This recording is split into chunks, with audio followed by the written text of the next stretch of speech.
Hello अस्सलाम वालेकुम। Welcome to mathematics with job seekers channel.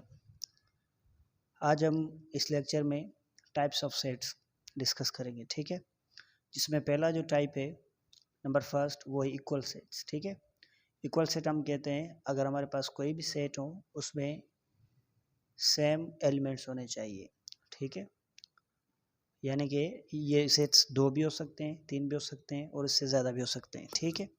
मिसाल के तौर पर, अच्छा, इससे पहले ये जो सेम एलिमेंट्स की बात की गई है, ठीक है। सेम एलिमेंट्स से मुराद क्या है? सेम एलिमेंट्स से मुराद है कि नंबर जो एलिमेंट्स हैं उनकी तादाद भी एक जितनी होनी चाहिए और वो होने भी सेम चाहिए, ठीक है। उसको हम कहते हैं कि सेम एलिमेंट्स। अब मिसाल के तौर पर यहाँ पर हमारे पास एक सेट है 1, 2 और 3 और बी सेट है 1, 2 और 3। इसमें भी 1 मौजूद है, इसमें भी 2, इसमें भी 2, इसमें भी 3, इसमें भी 3। तो एलिमेंट्स जो है वो एक जैसे हैं और उनका जो तादाद है वो भी एक जितना है। तो हम ऐसे एलिमेंट्स को, सॉरी, ऐसे सेट्स को हम क्या कहते हैं? इक्वल सेट्स, ठीक है। और उसे हम कहते हैं A is equal to be. एक और एग्जांपल, हमारे पास ई सेट है ए बी सी और हमारे पास एफ सेट है ए बी सी और हमारे पास जी सेट है ए सी बी, ठीक है। अच्छा, इसको हम इस तरह से अब लिख सकते हैं, जी सेट को आप ध्यान में रखें, इस तरह आप लिख सकते हैं ए बी और सी। यानी कि हमने पहले भी डिस्कस किया है कि जो ऑर्डर ऑफ सेट है वो मैटर नहीं करता, सॉरी, ऑर्डर ऑफ एलिमेंट्स जो है वो मैटर नहीं करता कि एलिमेंट्स आगे पीछे हो तो कोई इशू नहीं होता, ठीक है। आप उसको ऑर्डर दे सकते हैं ए बी सी। अब देखें, ई सेट है वो भी ए बी सी हो गया और एफ सेट वो भी ए बी सी, इसके भी एलिमेंट ए बी सी हो गए। इसका मकसद ये हुआ कि ये इसके एलिमेंट्स सेम है, यानी कि नंबर ऑफ एलिमेंट्स भी सेम है और एलिमेंट है भी एक जैसे। तो हम ऐसे तीनों सेट्स को आपस में इक्वल कर सकते हैं। A is equal to F, F is equal to G. In other words, ये जो सारे सेट्स हैं तीनों, ये आपस में इक्वल हैं। उसके बाद हमारे पास आता है इक्वलेंट सेट्स। इक्वलेंट सेट किसे कहते हैं? अगर हमारे पास कोई भी 2 या 2 से ज़्यादा सेट्स हैं, उनका आर्डर सेम है, या जिसे हम कहते हैं कि सेम नंबर ऑफ एलिमेंट्स। ऊपर क्या डिस्कस किया था? सेम एलिमेंट्स, ठीक है। आप देखें, हैव सेम एलिमेंट्स, यहाँ पर क्या है? Have same number of element. जो उनका नंबर है, तादाद है एलिमेंट्स का, वो सेम होना चाहिए, वो इक्वल होना चाहिए, ठीक है। यहाँ जिसे हमने पढ़ा है पहले भी, उसे कहते हैं आर्डर जो है उन सेट्स का सेम होना चाहिए। अगर हमारे पास आर्डर सेम आ गया है तो इसका मकसद है वो आपस में सेट इक्वलेंट हो जाएंगे।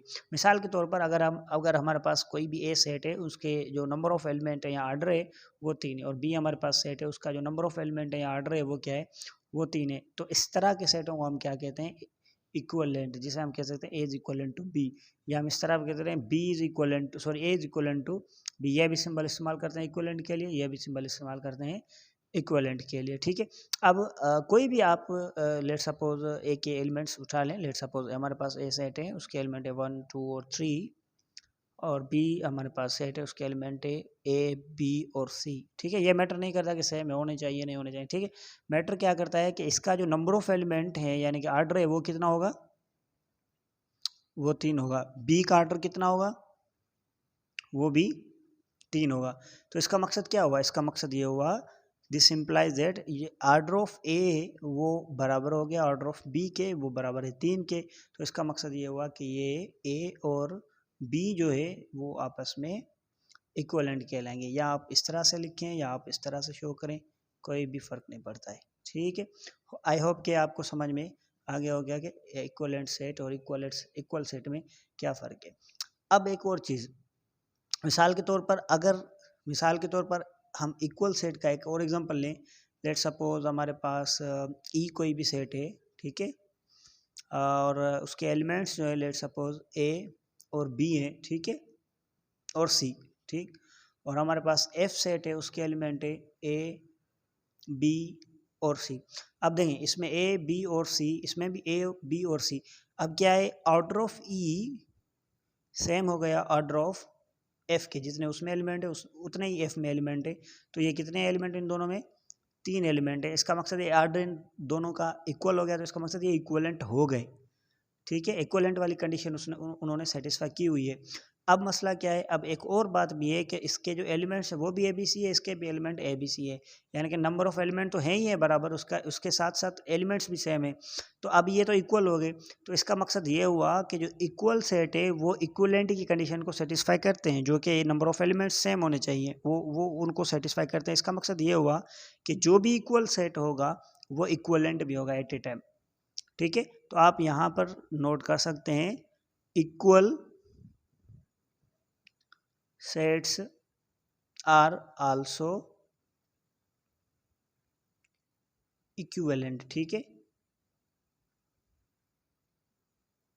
इक्वल सेट्स जो भी हैं वो हमेशा इक्विवेलेंट भी होते हैं, मगर इक्विवेलेंट जो होते हैं वो लाजमी नहीं है कि इक्वल होने चाहिए। ठीक है, अब यहाँ से पता चला कि इक्वल और इक्विवेलेंट में क्या डिफरेंस होता है। ठीक है, उसके बाद है हमारे पास डिसजॉइंट सेट्स। ठीक है, डिसजॉइंट सेट्स किसे कहते हैं, अगर हमारे पास दो या दो से ज़्यादा कोई भी एलिमेंट सेट्स मौजूद हो, उन दो या दो से ज़्यादा जो सेट हो उनमें कोई भी कॉमन एलिमेंट ना पाया जाता हो, सेम एलिमेंट ना हो, तो हम ऐसे सेट्स को कहते हैं डिसजॉइंट सेट। मिसाल के तौर पर हमारे पास ए सेट है 1 2 3 उसके एलिमेंट है, बी सेट के एलिमेंट 5 6 7 है, तो इन दोनों में कोई भी कॉमन एलिमेंट नहीं है, यानी कि 1 इसमें है तो इसमें नहीं है, 2 इसमें नहीं है, 3 इसमें नहीं है, इसका मतलब कॉमन एलिमेंट्स नहीं है, तो हम ए और बी को कहेंगे कि ये दोनों डिसजॉइंट सेट है।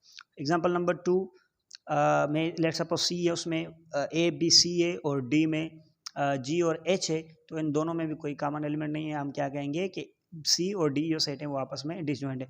मगर एक बात ध्यान में रखें कि उसका आर्डर मैटर नहीं करता कि उसमें आर्डर कितना है, यानी कि नंबर ऑफ एलिमेंट इसमें कितने उसमें कितने, ये मैटर नहीं करता। मैटर क्या करता है कि दोनों में कोई भी एलिमेंट सेम नहीं होने चाहिए। ठीक है, अच्छा, नोट ये करने की बात है कि जब एलिमेंट सेम नहीं होते हैं तो हम उनकी इंटरसेक्शन क्या लेते हैं, वो अगर हम इंटरसेक्शन लेते हैं तो वो नल सेट आ जाता है। ठीक है, जिसको हम फाइव से डिनोट करते हैं या करली ब्रैकेट लगाएं और बीच में कोई भी एलिमेंट ना रखें। ठीक है, तो इसका मकसद ये हुआ कि डिसजॉइंट सेट की रिप्रेजेंटेशन इस तरह से हो सकती है कि दोनों का जो इंटरसेक्शन है वो नल सेट आ जाए। ठीक है, उसके अपोजिट में होते हैं ओवरलैपिंग सेट्स। ठीक है, ओवरलैपिंग सेट्स किससे कहते हैं, वो बिल्कुल भी डिसजॉइंट सेट का अपोजिट होता है। डिसजॉइंट में कोई भी सेम एलिमेंट ना हो, ओवरलैपिंग में कम से कम एक एलिमेंट सेम होना चाहिए। ठीक है, कम से कम एक एलिमेंट दोनों में कॉमन होना चाहिए। ठीक है, मिसाल के तौर पर हमारे पास ए सेट है, उसमें एलिमेंट है 1 2 3 और बी सेट है 2 4 6, इसमें जो दो है वो कम से कम एक ऐसा एलिमेंट है जो दोनों में पाया जाता है, तो हम कहेंगे कि ए और बी जो ये ओवरलैपिंग सेट है। ठीक है, ए और बी सेट ओवरलैपिंग कहलाएंगे।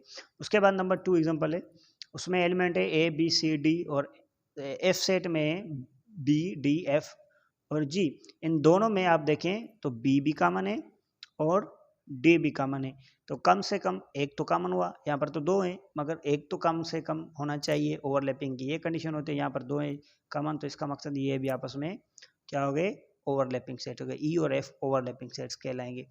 नोट करने की बात यह है कि जब इनके एलिमेंट्स कम से कम एक कॉमन होगा तो उनकी इंटरसेक्शन कभी भी नल सेट नहीं आएगी, क्योंकि हम इंटरसेक्शन कहते हैं उसे जो दोनों सेट्स में कॉमन एलिमेंट हो, जो वो कॉमन एलिमेंट होते हैं वो रखते हैं इंटरसेक्शन में। ठीक है, तो वो जो इनकी इंटरसेक्शन है वो कभी भी नल सेट नहीं आएगी। ठीक है, आप उसको फाइव से भी शो कर सकते हैं नल सेट को, और हमने पहले भी कहा है कि यहाँ आप उसको कर्ली ब्रैकेट्स लगा लें और बीच में कोई भी एलिमेंट्स ना रखें। ठीक है, ये था आज का हमारा टॉपिक। इंशाल्लाह हम दूसरा जो टॉपिक है सेट्स का, वो टाइप्स ऑफ सेट में वो सब सेट है जो बहुत ही ऐसा समझे कि इतना तो मुश्किल आसान है, इतना मुश्किल नहीं है, मगर फिर भी कुछ लोगों को वो थोड़ा डिस्टर्ब करता रहता है या कुछ लोगों को समझ में कम आता है। तो इंशाल्लाह वो नेक्स्ट वीडियो में हम उसको डिस्कस करेंगे।